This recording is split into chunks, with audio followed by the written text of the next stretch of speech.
बहस.in में आपका स्वागत है। मैं हूं आरपी सिंह और आप देख रहे हैं बहस जरूरी है। आज प्रधानमंत्री नरेंद्र मोदी की सरकार में वित्त मंत्री पीयूष गोयल ने केंद्रीय बजट पेश किया, जिसमें उन्होंने तमाम लोगों को बड़ी राहत दी और इस बजट का आम आदमी के जीवन पर क्या असर होगा, इसको जानने के लिए आज हम ये बहस कर रहे हैं। इसमें हमारे साथ स्टूडियो में मौजूद हैं ठाकुर महीप सिंह जी, आप सामाजिक कार्यकर्ता हैं, आपका स्वागत है सिंह साहब। और एक्सपर्ट कमेंट के लिए हमारे साथ मौजूद हैं दबंग दुनिया के संपादक श्री रमेश पांडे जी, आपका भी स्वागत है पांडे जी। बजट में विशेष करके जो मुख्य बिंदु रहे उनमें किसानों के खाते में 6,000 रुपये 2000 की 3 किस्तों में 12 लाख किसान परिवारों को इसका सीधा लाभ बताया गया और 75,000 करोड़ रुपए इस पर खर्च होंगे। राष्ट्रीय कामधेनु आयोग बनाया गया। इसके अलावा दुनिया का दूसरा सबसे बड़ा मछली उत्पादक देश भारत है। मछुआरों के लिए भी तमाम योजनाएं बनाई गई। राष्ट्रीय गोकुल योजना में 750 करोड़ रुपए के खर्च का प्रावधान इस बजट में रखा गया। इस तरह से तमाम सारे प्रावधान रखे गए। तो आइए इन पर नजर रखने के लिए एक बार सबसे पहले सीधे चलते हैं रमेश पांडे जी के पास कि वो इस बजट को कुल मिला के किस निगाह से देखते हैं। पांडे जी। बहुत बहुत धन्यवाद सिंह साहब। बजट जो केंद्रीय मंत्री वित्त मंत्री पीयूष गोयल जी ने आज प्रस्तुत किया जी, वो सीधा सीधा चुनावी बजट कहा जाए तो कुछ गलत नहीं होगा। जी जी, सीधे सीधे उन्होंने मतदाताओं को लुभाने की कोशिश की। निश्चित रूप से सरकार ने एक खाका तैयार किया होगा, बजट पेश किया है तो उसकी सराहना होनी चाहिए जी। और किसानों को उन्होंने जो 6,000 रुपये देने की बात की है यह भी स्वागत योग्य है। लेकिन एक बड़ा सवाल है जी, इस बजट के साथ देश में आज भी करोड़ों की तादाद में बेरोजगारों की संख्या मौजूद है जी, और उनमें शिक्षित बेरोजगार की संख्या ज़्यादा है जी।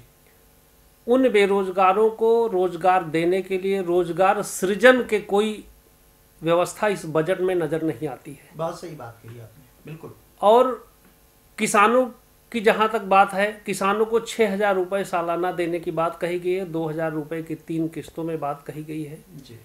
आप जानते हैं कि इस देश में सर्वाधिक कृषि क्षेत्र पर लोगों की जीविका निर्भर है। बिल्कुल। सरकार उर्वरक का दाम कब बढ़ा देती है उसके लिए कोई बजट नहीं आता, कोई समय सीमा तय नहीं रहती। तेल की कीमत कब बढ़ा देती है उसके लिए कोई बजट नहीं आता, कोई समय सीमा नहीं तय होती। लेकिन किसान जो उत्पादन करता है उसके मूल्य को में वृद्धि सिर्फ साल में एक बार की जाती है। उर्वरक की कीमत हर महीने बढ़ा दी जाती है। ऐसे में जो 6,000 रुपये देने की बात कही गई है वो किस तरह से किसानों को लाभ पहुंचाएगी ये थोड़ा समझ से परे है जी। आजकल प्रमुख विपक्षी दल कांग्रेस द्वारा कर्ज माफी का मुद्दा बहुत जोर शोर से उठाया जा रहा है जी। किसान निश्चित रूप से खाद, बीज, सिंचाई की व्यवस्था आदि के लिए कर्ज लेता है। तो ये इन सब चीज़ों को दृष्टिगत रखते हुए भी बजट में प्रावधान होने चाहिए थे। जी जी जी, बहुत अच्छी बात कही आपने। और इसके साथ ही हम चलते हैं महीप सिंह जी के पास कि इस पूरे परिदृश्य को महीप सिंह जी किस तरह से देखते हैं। सिंह साहब, आपकी क्या दृष्टिकोण है इस बजट पर? बहुत बहुत धन्यवाद आरपी सिंह जी। दरअसल सरकार ने जो बजट लाए जी, बिल्कुल स्वागत योग्य है जी।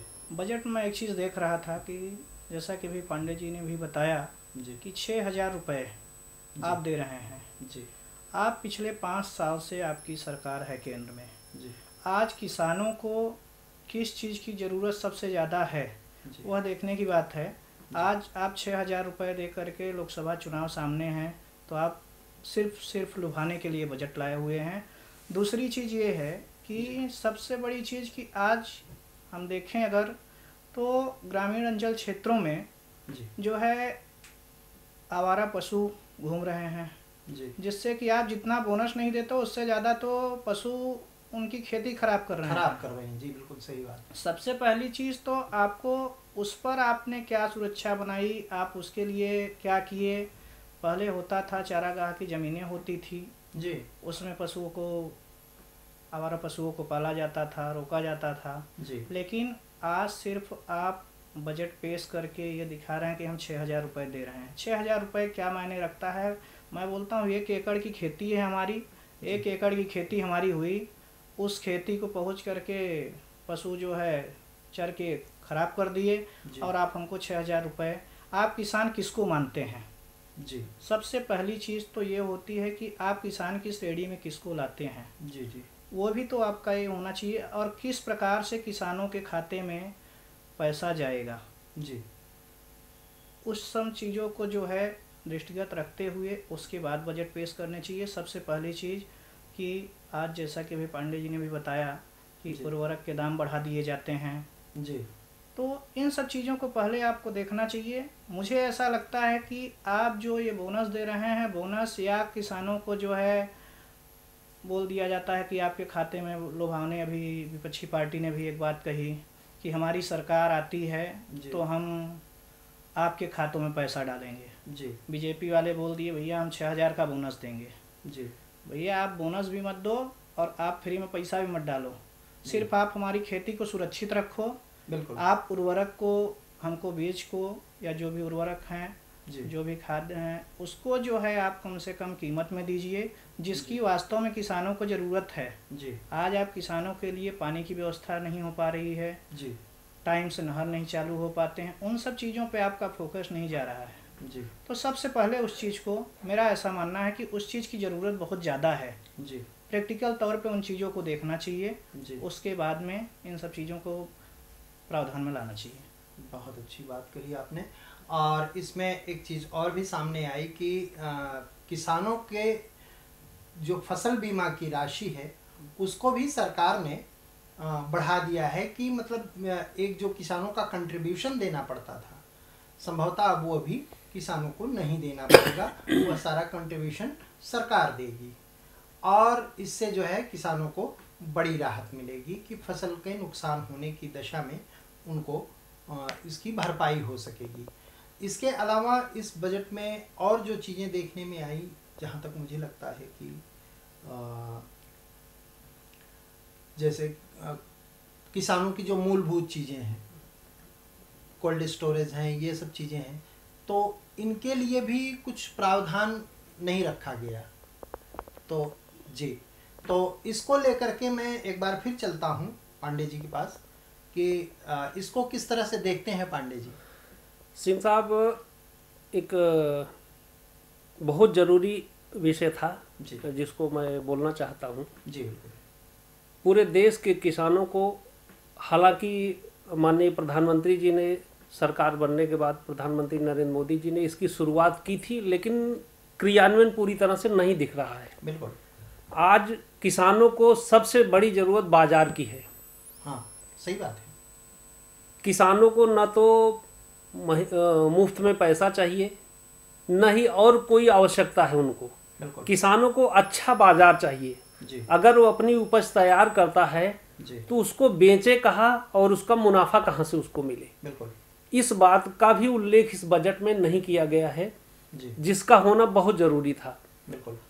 माननीय प्रधानमंत्री जी ने बीच में शुरुआत की थी पोर्टल के माध्यम से, जी पूरे देश में एक देश एक बाजार करके एक स्कीम उन्होंने लॉन्च किया था, जिसमें उन्होंने कहा था कि देश के किसी भी कोने का किसान अपना सामान ई पोर्टल के माध्यम से बेच सकेगा। जी। लेकिन वो अभी संभव नहीं हो पाया है। किसानों तक वो पोर्टल न तो पहुंच पाया है, न किसानों को उसकी जानकारी हो पाई है, न उसके माध्यम से अभी किसानों का व्यापार बाजार शुरू हो पाया है। बिल्कुल। तो किसान, हम अगर बात छत्तीसगढ़ की करें, यहाँ बहुत बड़ी तादाद में धान का उत्पादन होता है, सब्जियों का उत्पादन होता है। जी हाँ। अभी हाल ही में राज्य की सरकार ने केंद्र सरकार को पत्र लिखा है कि हमारे धान खरीद की सीमा बढ़ाई जानी चाहिए। बिल्कुल। इसका मतलब किसानों के पास जो धान उत्पादन हो रहा है उसकी खरीदी पूरी तरह से सरकार नहीं कर पा रही है। बिल्कुल। उसके लिए उसको बाजार की जरूरत है। जी। बजट में कृषि को विशेष रूप से कृषि विपणन के क्षेत्र में, कृषि के बाजार के क्षेत्र में काम करने की जरूरत है। बिल्कुल। इस बजट में शिक्षा के क्षेत्र में अगर देखें हम तो उसका भी कोई विशेष उल्लेख नहीं नजर आया। जी। शिक्षा के क्षेत्र में भी शिक्षकों की कमी को कैसे पूरा की जाएगी, जी, स्कूलों की संख्या कैसे बढ़ाई जाएगी, गुणवत्तापूर्ण शिक्षा कैसे प्रदान की जाएगी, बिल्कुल। और जो शिक्षार्थी शिक्षा प्राप्त करके निकलेंगे उनका समायोजन कहाँ हो सकेगा, इस विषय में भी बजट में कोई विशेष उल्लेख नहीं किया गया है। तो एक तरह से बजट यूँ कहा जाए कि वो आम आदमी और सामान्य जन को ध्यान में रख करके कुछ मतदाताओं पर खास फोकस किया गया है। जी जी, कुछ मतदाताओं पर खास फोकस किया गया। बहुत अच्छी बात कही आपने। और इसके साथ ही हम चलते हैं महीप सिंह जी से जानेंगे कि यह जो बजट जिसको लेकर के अभी चर्चा हो रही थी, किसानों की बात है। हम लोग छत्तीसगढ़ में रहते हैं। छत्तीसगढ़ का जो टमाटर है, आप जानते हैं कि पत्थल गांव का टमाटर एक समय ऐसा आता है कि जब लोग सड़कों पर यूं ही फेंक देते हैं। जिस टमाटर को हम यहाँ 30-40 रुपए में ख़रीदते हैं, उसको वहाँ कोई 5 पैसे किलो देने को, खरीदने को तैयार नहीं होता है। तो इसके पीछे की क्या परिस्थितियाँ हैं, महीप सिंह जी बताएंगे। पहली चीज़ तो ये है कि आज कुछ, मैंने पहले भी ये चीज़ कही है कि आज कुछ क्षेत्र ऐसे हैं जी जहाँ पे कि बिल्कुल ये लोगों तक सुविधाएं नहीं पहुँच पाने के कारण आज शहरी एरिया में देखा जाए तो वहाँ का रेट 40 रुपये 50 रुपये किलो तक टमाटर का हो जाता है। और कहीं किसान बेचारों को कोई सुविधा नहीं मिल पा रही है जी, तो वो फेंके जा रहे हैं जी। तो सबसे पहली चीज़, अभी पांडे जी ने भी यह बात कही जी कि हमको सबसे पहली चीज़ की एक मार्केट, एक जो है बाज़ार देना चाहिए, मूल्य निर्धारित करने चाहिए, जिससे कि किसानों को ऐसा बेबस न होना पड़े। जी। आज पक्ष और विपक्ष से तो राजनीतिक स्टंट लगे रहते हैं, लेकिन जो भी सरकारें हैं उनको जनता को ध्यान में रखते हुए ऐसी चीज़ों की प्रैक्टिकल व्यवस्था होनी चाहिए, ना कि सिर्फ हमको लुभावने बजट लाने चाहिए। जी। तो सबसे पहली चीज़ ये जो है सरकारों को विशेष ध्यान रखना चाहिए। और अभी के बजट में ऐसा कुछ विशेष नहीं आया है। सिर्फ और सिर्फ अभी विपक्षी पार्टी ने भी आकर के यही घोषणा कर दी कि भैया हम फ्री कर देंगे, और जो सरकार में बैठे हैं ठीक है हम आपकी काट कर देते हैं। ये चीज़ें नहीं होनी चाहिए, ऐसा मेरा मानना है। कि प्रैक्टिकल होना चाहिए। आप सरकार के दायित्व पर जब तक हैं, आपको जनता की समस्याओं को विशेष ध्यान रखना चाहिए। और छत्तीसगढ़ हमारा कृषि के मामले में बहुत ही प्रचलित क्षेत्र है। किसान यहाँ के बहुत मेहनती हैं, लेकिन उनको सुविधाएं नहीं मिल पा रही हैं जी। और रही बात, सरकारें आज धान समितियों में जो धान खरीदी भी करती हैं, कुछ भी करते हैं, तो उनके पास ना तो धान रखने की जगह है, ना कुछ। तो क्या सरकार के पास में ऐसे पैसे पड़े हैं कि वो धान को बाहर रख के सड़ा दें, या सिर्फ एक चबूतरा बना करके वहाँ रख के खरीदी करें। फ्री में बांटने के नाम पे सरकार के पैसे की फिजूल खर्ची नहीं होनी चाहिए। जी। सबसे पहली चीज़, आज हम बड़े बड़े स्ट्रक्चर तैयार कर रहे हैं जिनकी आवश्यकता भी हमको नहीं है जी। लेकिन हम ये ध्यान नहीं देते कि आज हम किसानों से जो भी गल्ला खरीद रहे हैं उसके लिए हमको रखने के लिए सही तरह से गोदाम होने चाहिए। आज आप चले जाइए कहीं भी आउटर क्षेत्र में चले जाइए, आपको एक बारिश अगर हो गई तो पता लगा कि धान खरीदी अगर 2000 कुंटल की है तो वो सब सड़कें खराब। ये चीज़ें नहीं होनी चाहिए। जी जी। जनता का पैसा है, उसका सही उपयोग होना चाहिए। बिल्कुल सही बात कही आपने। और इसके अलावा सब्जियां हैं, तमाम तरह की चीज़ें हैं जो खराब हो जाया करती हैं। इनको विशेष करके अगर ये चावल हमारे यहाँ जो धान जितना सड़ जाता है, अगर उसी धान को हम सुरक्षित रख सकते हैं, या जो टमाटर हमारे यहाँ सड़कों पर फेंक दिया जाता है उसका प्रसंस्करण कर सकें, अगर प्रसंस्करण करके उसको हम सुरक्षित करके रख लें, या उसका प्रसंस्करण करके उसके टमाटो सोप या तमाम तरह की चीज़ें, सॉस, तमाम तरह की चीज़ें बना लें, तो उससे भी हमारा बहुत मुनाफा किसानों को हो सकता है। किसानों की आय के यही स्रोत हैं और इसके अलावा तो कोई चमत्कार होने से रहा। तो ऐसी कोई बात इस बजट में देखने को नहीं मिली। और इसके अलावा बात आती है श्रमिकों की। ज़्यादातर लोग देश में जो गरीब हैं वो मज़दूर हैं। मज़दूरों के लिए बताया गया कि 15,000 रुपये प्रतिमाह जो वेतन पाता है उसको एक उम्र के बाद 7,000 रुपये मतलब उसको पेंशन दी जाएगी। और श्रमिकों के वेतन से में 42% की बढ़ोतरी हुई है, यह भी दावा किया गया सरकार की तरफ से। श्रमिकों को दिए जाने वाले बोनस मतलब 7,000 रुपये बोनस दिया जाएगा जो 15,000 रुपये वेतन पाते हैं उनको। और न्यूनतम पेंशन की जो सीमा थी उसको बढ़ाकर 1,000 रुपये कर दिया गया श्रमिकों के लिए। इसके अलावा अगर कार्य के दौरान किसी श्रमिक की मौत होती तो उसे 6 लाख रुपए का मुआवजा देने का भी प्रावधान बनाया है सरकार ने इस बजट में। इसको कुल मिला करके किस तरह से देखते हैं ये बताएंगे बाबू महीप सिंह जी, क्योंकि आप सामाजिक क्षेत्र से आते हैं, समाज में हमेशा काम करते रहते हैं। तो जी क्योंकि श्रमिकों के लिए जो इन्होंने बजट लाया है वो स्वागत योग्य है और भगवान न करे कभी कोई ऐसी दुर्घटनाएं हो, लेकिन सरकार ने अगर 6 लाख रुपए किसी कार्य के समय में दुर्घटना होने पर 6 लाख रुपए का जो प्रावधान रखा है वह स्वागत योग्य है जी। और कहना ये चाहूँगा कि जो भी दर बढ़ाए गए हैं या जो भी भत्ता बढ़ाया जा रहा है या जो पेंशन योजनाएं लागू की जा रही हैं वो सिर्फ पेपर पे नहीं होनी चाहिए बल्कि उसकी बराबर जांच होते रहनी चाहिए। उसके लिए कमेटी गठित करके रखनी चाहिए। अधिकारियों को सख्त निर्देश दिए जाने चाहिए कि जिस भी फील्ड में वर्कर हमारे कार्य कर रहे हैं उनको जो है उस चीज़ का बेनिफिट मिल रहा है कि नहीं मिल रहा है वो सबसे ज़्यादा ज़रूरी है जी। और उसके साथ ही सारे दस्तावेज उसको भी पूर्ण रूप से तैयार रखने चाहिए। जो भी एजेंसियों के अंडर में काम कर रहे हैं उनको भी सही दिशा निर्देश दिए जाने चाहिए जी। और कागजी कार्रवाई पूर्ण रहनी चाहिए, तब जा कर के उसका बेनिफिट मिलेगा। नहीं तो मजदूर घूमते रह जाएगा, एजेंसियां और अधिकारी सिर्फ कागजों पर कार्रवाई करते रहेंगे। जी, बहुत अच्छी बात कही आपने। एक चीज़ और पांडे सर के पास मैं चलूँगा, इससे पहले मैं नहीं रोक पा रहा हूँ। पांडे सर, इस बार के बजट में एक चीज़ और आपने देखी होगी कि सरकार के चेहरे पर इस बार जो ये ग्लोबल वार्मिंग का खतरा है ये साफ साफ दिखाई दिया। इसलिए इन लोगों ने बताया कि अब इलेक्ट्रिक कारों को बढ़ावा दिया जाएगा। और इन्होंने ये भी बताया कि पिछले 10 सालों में सौर ऊर्जा का जो उपयोग है वह भारत में तकरीबन 10 गुना बढ़ा है। बड़ी अच्छी बात है, बड़ा अच्छा संकेत भी है कि अगर पेट्रोल पर जितनी ही पेट्रोल और डीजल पर हमारी जितनी निर्भरता कम हो जाए वो बहुत अच्छी बात है। तो इसको कुल मिला करके आप किस तरह से देखते हैं, क्योंकि अभी तो देखा जाए तो 2/3 दुनिया जमने की कगार पर है और भारत में भी आप इसका असर साफ साफ देख रहे हैं। सिंह साहब, इस पर्यावरण के मुद्दे के साथ साथ मैं थोड़ी सी पहले की शुरुआत करूंगा। अभी श्रमिकों के मुद्दे पर भी एक बात मैं कहना चाहता हूं। जी बिल्कुल।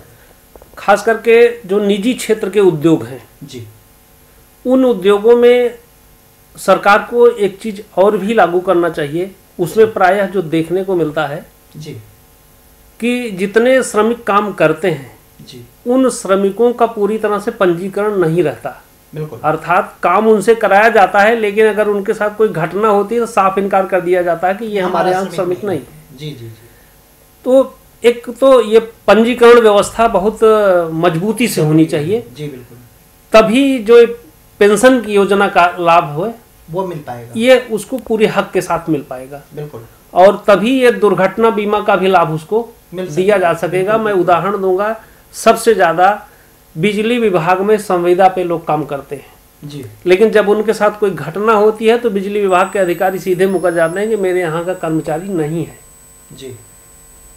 छत्तीसगढ़ में आप छोटे छोटे उद्योगों में आए दिन दुर्घटनाएं होती रहती हैं, बिल्कुल। लेकिन अगर सही मायने में देखा जाए तो जो रिपोर्ट आती है उसमें लगता है कि इसकी वो साफ साफ कह देता कि मेरे यहाँ के कर्मचारी नहीं है जी। तो इस पर भी थोड़ा सा अमल होना चाहिए। पेटी कॉन्ट्रैक्शन की बात होती है, पेटी कॉन्ट्रैक्टर होते हैं जी, जो पेटी कॉन्ट्रैक्टर इस तरह की बदमाशियां किया करते हैं। अधिकांश तौर पर देखा जाए तो जहां भी जो औद्योगिक क्षेत्र हैं, जहां तक मुझे थोड़ा सा समझ में आता है, तो वो है कि वहाँ इस तरह की गलतियां अक्सर देखने को मिल जाया करती हैं। और यहाँ तो यही नहीं, उसके साथ साथ और भी तमाम तरह की प्रताड़नाएं हैं। कम वेतन देना, वेतन रोक के रख देना, मानसिक तौर पर प्रताड़ित करना, शारीरिक तौर पर प्रताड़ित करना, इस तरह की तमाम शिकायतें आती हैं श्रमिकों के साथ, जिनकी तरफ न तो सरकार ध्यान देती है और न सरकार का श्रम विभाग। इस तरफ श्रम संगठनों को भी थोड़ा सा ध्यान देना सक्रिय होने की बिल्कुल, जरूरत है। बिल्कुल सही मेरे बात ख्याल कही से आपने। बजट आने के बाद शायद उन लोगों का ध्यान जी। इस तरफ जाएगा। जी जी पर्यावरण के मुद्दे पर मैं आता हूँ। जी। पिछले कई सालों से देखा जा रहा है, इस बार संयुक्त राष्ट्र जी में सबसे ज्यादा प्रभावी अगर कोई मुद्दा रहा तो ग्लोबल वार्मिंग का मुद्दा रहा। बिल्कुल। मैं 2 से 3 दिन पहले की बात करूंगा, शायद वो देश इजराइल है, जी जहां के हजारों लोग सड़क पे उतर कर प्रदर्शन कर रहे हैं सिर्फ इसके खिलाफ कि ग्लोबल वार्मिंग हो रही है। जी पर्यावरण को बचाने के लिए वो लोग आंदोलन कर रहे हैं। जी भारत संयुक्त राष्ट्र में जो प्रस्ताव लाया था जी ग्लोबल वार्मिंग को रोकने के संबंध में, जी उस प्रस्ताव को जो संयुक्त राष्ट्र के देश हैं जी उसमें से कोई पालन नहीं कर रहा है। इस बात की भी संयुक्त राष्ट्र के सचिव ने चेतावनी दी थी कि जो लोगों ने इस चीज को स्वीकार किया है उन देशों को इसका पालन करना चाहिए। जी जी पिछले कई सालों से ये देखने को मिल रहा है कि पूरी दुनिया में जी असमय अचानक कहीं बाढ़ आ जाती है, अचानक कहीं गर्मी पड़ने लगती है, कहीं का मौसम खराब हो जाता है।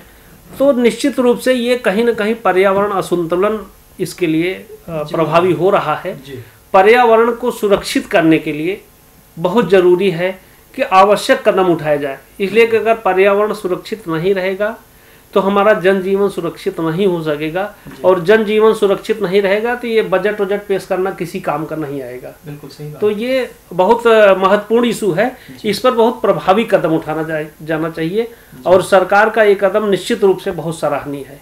इस पे और मजबूती से काम करने की जरूरत है। जी, बहुत सही बात कही आपने। और इसके अलावा इस बजट में और भी जो कुछ चीज़ें थी, जीएसटी रिटर्न भरने की बात आई।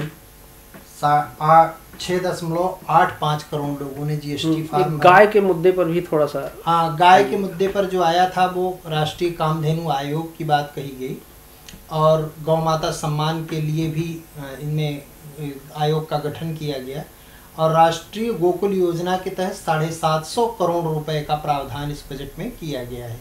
इसके लिए भारत एक पशु धन संपन्न देश है, जहाँ पशुओं की काफ़ी अच्छी तादाद है। और गायों के बारे में तो क्या कहा जाए, गायों को हमारी संस्कृति में गावः विश्व मातारः कहा गया है।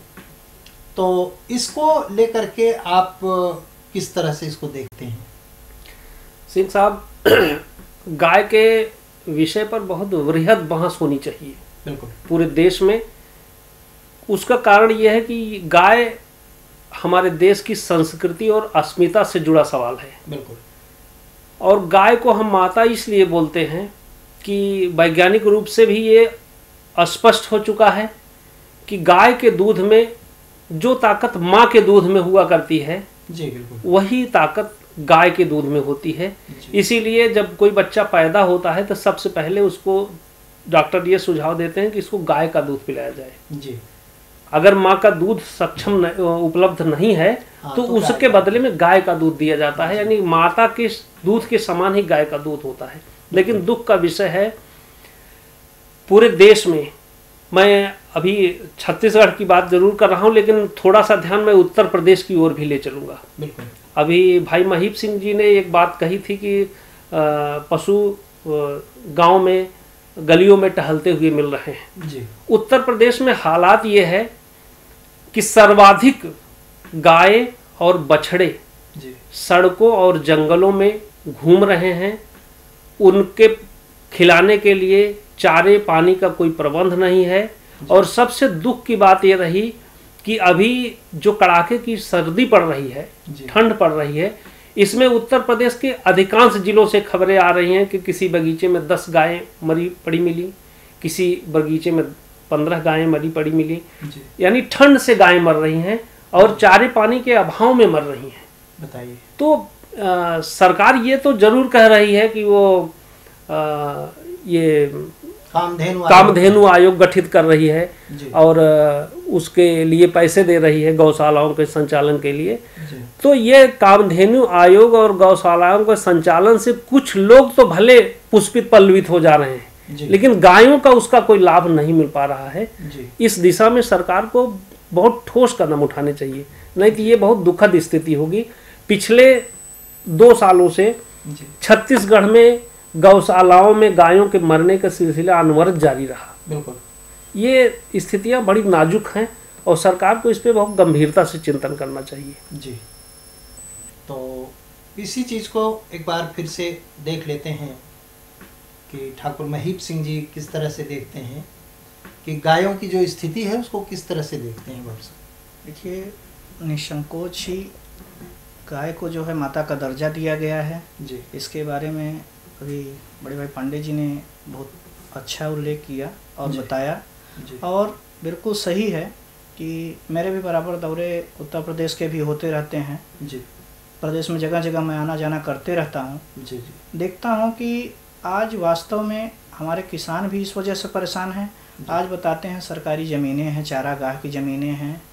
मुझे नहीं लगता कि चाहे छत्तीसगढ़ हो चाहे उत्तर प्रदेश हो, कहीं भी चारागाह की ज़मीनें खाली हों। अगर सरकार सिर्फ अपने कृषि विभाग को या राजस्व को सिर्फ ये चीज़ के लिए स्ट्रिक्टली बोल दे कि आप चारागाह की जो ज़मीनें हैं, जो कब्जा है, उसको खाली कराइए। आप 750 करोड़ का बजट लाए हैं, बहुत स्वागत योग्य बजट है।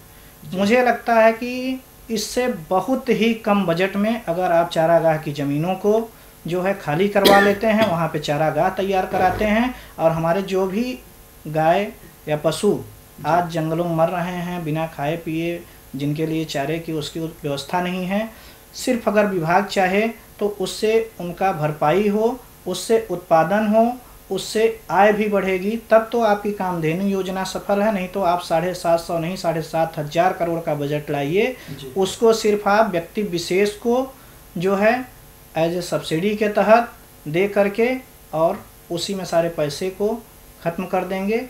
उसका जनता को कोई फ़ायदा नहीं मिलेगा। आज उसकी वजह से हमारे किसान भी परेशान हो रहे हैं, गायें भी मर रही हैं। सबसे बड़ा जो है पाप आज यही है। हम बात गौरक्षा की करते हैं, हम भारत को हिंदू राष्ट्र मानते हैं, महत्व दिया जाता है, पूजा पाठ होती है, तो उसमें सबसे पहले जो है अभी उत्तर प्रदेश में बहुत सारे जो है बुचड़खाने बंद कराए गए, जिसके लिए मैं योगी सरकार का बहुत आभार व्यक्त करता हूं कि उन्होंने इस पर बहुत अच्छा वो किया। लेकिन निवेदन ये है केंद्र सरकार से भी और हर स्टेट की राज्य सरकारों से भी कि उसको आप रोड पर घूमने के बजाय उसको चारागाह की जगह पर व्यवस्थित तरीके से रखें और गाय का सम्मान भी हो, भूखे गाय न मरे और उसका जनता को फायदा मिले, किसान को फायदा मिले। आपने और इसी के साथ हम अपनी बात को विराम देते हैं, क्योंकि इस समय घड़ी इशारा कर रही है और बहुत अच्छी बातें आप लोगों ने कही और आप लोग ग्लिप्स में आए, इसके लिए आप लोगों का बहुत बहुत धन्यवाद। ताजा अपडेट्स के लिए बने रहें glips.in के साथ। For more information, log on to www.glips.in.